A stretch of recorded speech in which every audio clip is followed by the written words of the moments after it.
ang ating mga panauhin na kandidato sa pagkasenador ngayon, lahat siguro sila mag-agree when I say na ang pinaka-veterano dito ay walang iba kundi si Manong Maceda.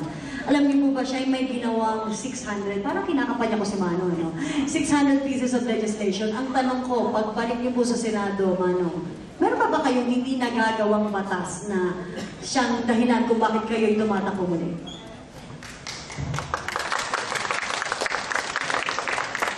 Okay, marami pa po tayong gagawin sapagkat araw-araw dumadagdag ang problema ng bansa.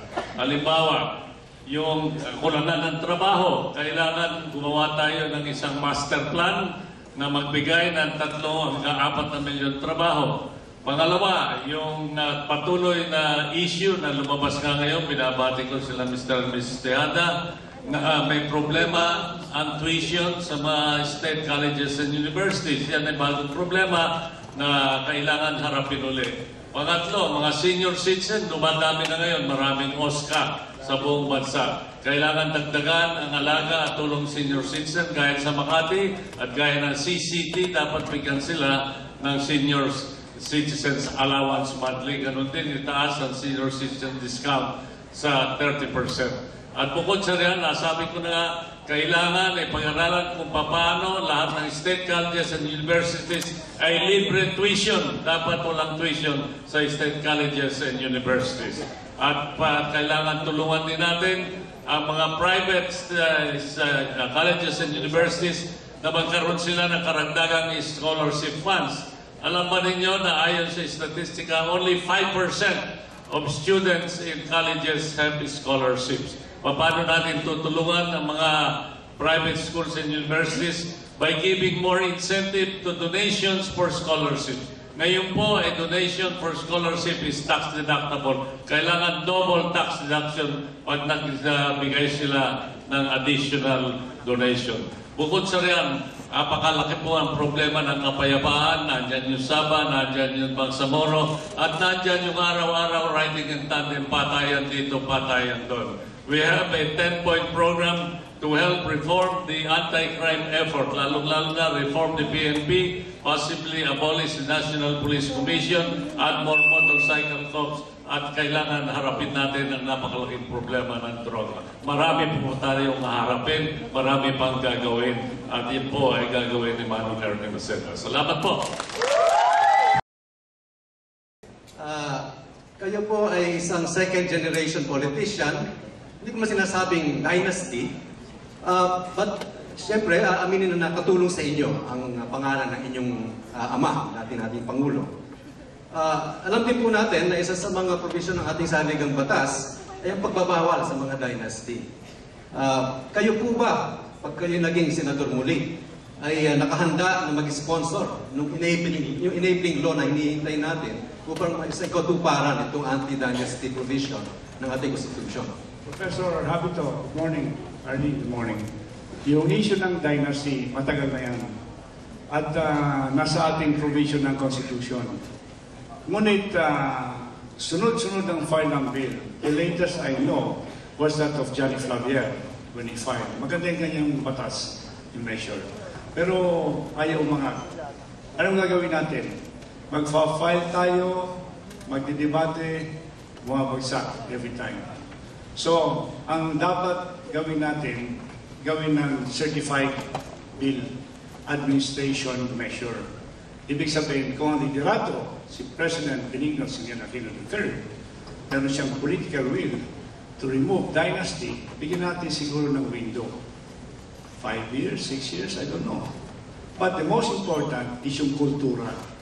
Dahil ang kultura ng ating bayan ay tended towards dynasty. Bagamat maraming ayaw dyan, pero nangyayari pag ang anak o ang kapatid o ang ina o ang asawa ay nagustuhan, anong sasabihin ng patron? Noong panahon ni President Magsaysay, walang isang Magsaysay ang makatakbo. As long as I'm in office as President, walang Magsaysay. Yan po. Kung gusto niyo mag-file ako, mas mabuti pa magfa-file pero certified by the political leadership to make it certain na papasa.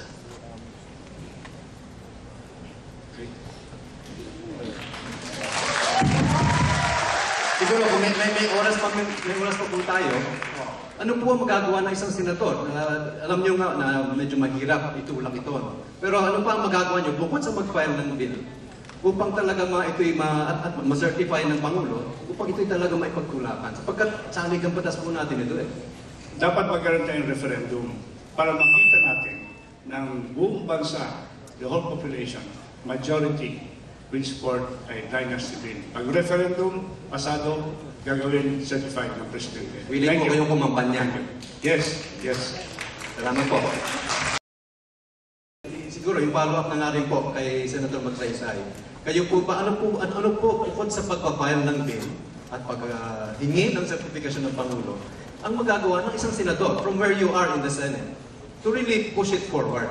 Sapagkat parang napakatagal na po natin naghihintay. Well, una sa lahat, gusto ko sabihin na trinabaho na ko na yung anti-dynasty bill. Pero dahil sa ako'y 1 year and 8 months lamang na senador, siyempre lubusan tayo ng oras kasi dun sa 1 year and 8 months, mayroon pang 6 months na impeachment trial doon. Pero inumpisahan ko na po yung anti-dynasty bill drafting.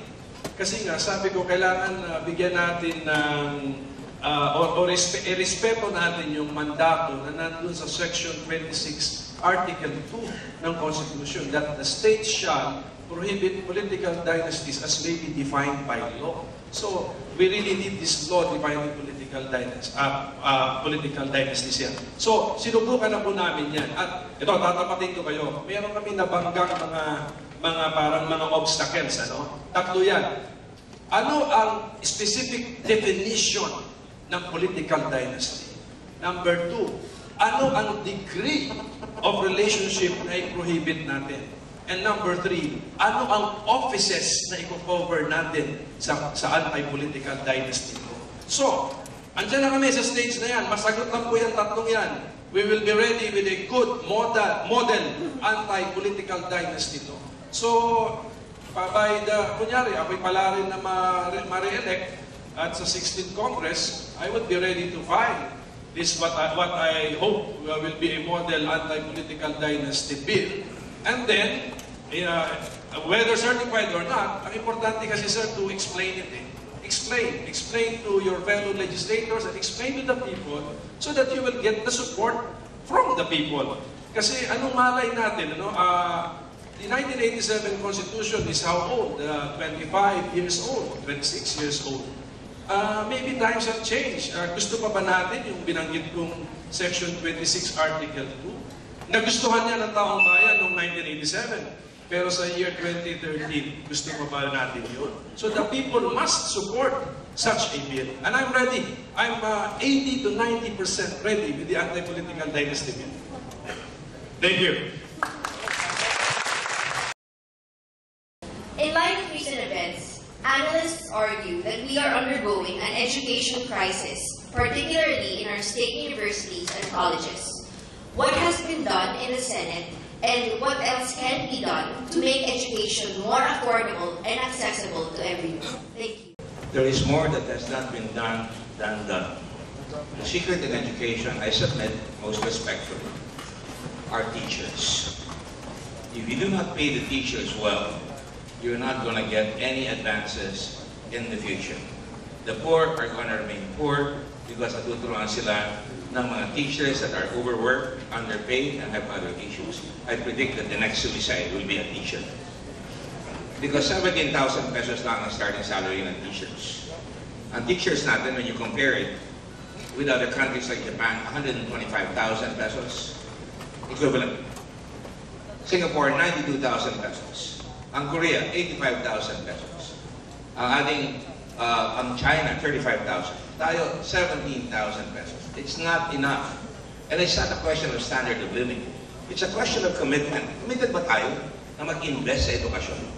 Yung ba mga tao na tuturuan natin, aangat? Aangat ba yung mahirap sa pamagitan ng magbigay-bigay ng mga politiko? Aangat siya based on self-help, self-reliance, and enabling them, and ennobling them in the process. You do not pay the teachers well, forget it. Matatalo tayo. And that is why, if we notice, di ba kayo nakakakalata, may mag-i-election tayo. Bumababa ang Pilipinas against all the other countries. Japan went up in 46. Korea went up. We sent troops to Korea.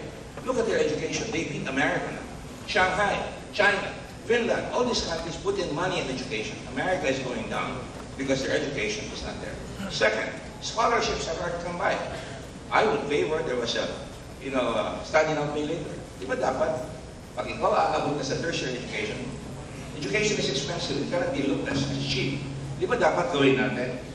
Pautangin mo yung bata, 15 years to pay after graduation. That is an investment. Dapat magbayad siya 15 years later para sa ganun makakapasok siya. Di ba yung mga bata, instead of giving 1,000 pesos, kailangan, pakainin mo yung bata sa eskwela. If a family has 4 children, put money. Kikita pa yung farmers, kikita pa yung mga nagpuproduce ng pagkain. Pakainin mo sila sa eskwela. Get better teachers, and in the process, they will go to school. The parents will urge them to go to school. At baka magpauwi.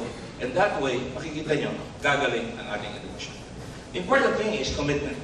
Kung wala tayong courage, kung tayo politika lang, dahil hindi makikita yung edukasyon, agad, hindi lalagyan ng politika. I commit myself to education. I've done that as a Olongapo mayor. I've done that by putting up regional science high school in Subic, and I've always been committed to scholarship. Every time I speak, instead of getting a plaque, I say, give me scholarships so that I can send more people, at least buy them books or something. That is important. Thank you very much. Senator Gordon, meron pa pong follow-up ko. Senator, Meron pa pong follow-up. Follow-up lang po sa tanong na yun. Sure. May mga obserbasyon, lalo ng Shed at iba, na may ugali ang ating mga mambabatas na gumawa ng panibagong state college o universities. Kaya napakarami daw po sobra at maraming hindi naman talaga magandang antas. Kayo po ba ay pabor sa ganitong pagparami ng mga state universities and colleges? Or ang pera ba mas dapat nga ilagay sa scholarship na sinasabi nyo? It's quality, it's not quantity. Pay the teachers in the state colleges and universities well, provide scholarships, regionalize it so that people will know that to get an education, you have to work hard. Hindi ito entitlement. We are making education an entitlement. As you know, maraming pinapaaral ng mga mayayaman, hindi pumapasa sapagkat entitled sila. Akala nila okay lang, madali. But we make all things, and I've been taught by my parents, the hardest way is always the best way. Pagka ito inayos natin ng state colleges and universities, we rationalize it, then you probably would be able to have better tuition na kaya ng tao, but at the same time, pay the teachers better and get quality education, and then track down kung yung state college and universities na yun ay talagang napapaaral mabuti sa makikita nila sa programa, kung napapasok sa trabaho yung mga tao, nakakagawa sila ng mga leaders. The other object of education is to make sure that they focus on the youth. Youth is not just there to imbibe. Youth is there to be a leader, great leaders. Thank you very much.